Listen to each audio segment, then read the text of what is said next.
John, you've had success in this tournament. Aside from having good players, what has made you successful in the NCAA tournament as a coach? Well, the teams that I've been a part of that have gone beyond this first weekend, there's 3 of them. The one thing that really stands out is that we were ourselves, that the things that we did well during the season, that we learned to make as part of our overall identity, that those things didn't change at all once we entered the tournament, that we were able to establish those same strengths. You know, sometimes in this tournament, game pressure and the moment becomes so big that you can deviate. You know, players do things that they haven't done. Teams almost take on a different personality. And in those cases, the personality of our team remained the same. And that's a big part of what we're going to try and do tomorrow against Belmont, that we have to be a very good rebounding team. We have to be a really locked-in, tough-minded defensive team, especially against their three-point shooting. And on offense, we have to play unselfish team basketball where we can create good shots. Well, freshmen or first-year college players, it is such an adjustment because, especially on the perimeter, because screening is usually not a real big part of the high school game. They may run into a screen, and many times when they do, they're as big as anyone who tries to screen them.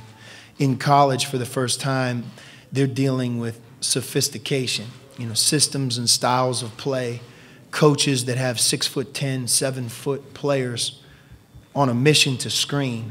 And as you have to learn to navigate these screens, it's a different game for freshmen, young players. Being in the right position, how hard you have to play. And I think most importantly, the price that you pay defensively if you run into screens, whether it be on the ball or off the ball. And with Nick Johnson, he has certainly become our team's best perimeter defender. And he's had all of the athletic talent.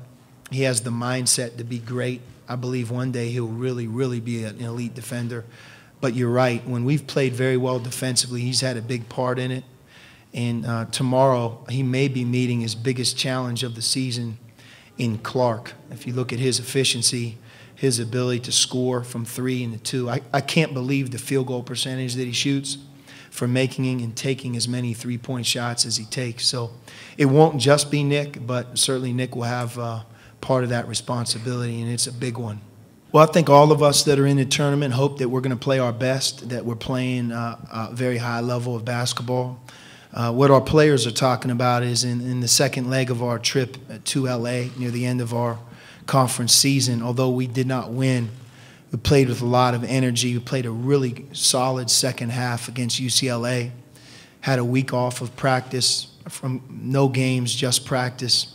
Played a very good Arizona State team and may have played one of our better games we played all season.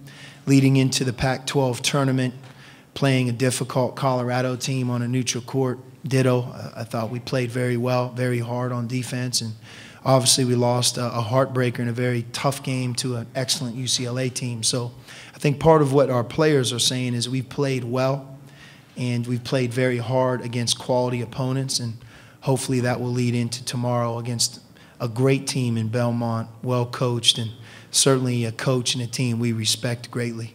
You know, this tournament is so hard to get to, and then it's even harder to advance in.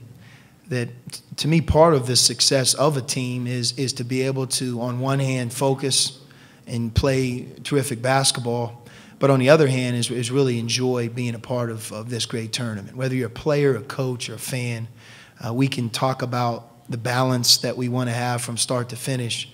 But March is what defines so much of this, and here we are as part of the tournament. I think everything from enjoying this day, the day before a game, to the trip here, enjoying each other.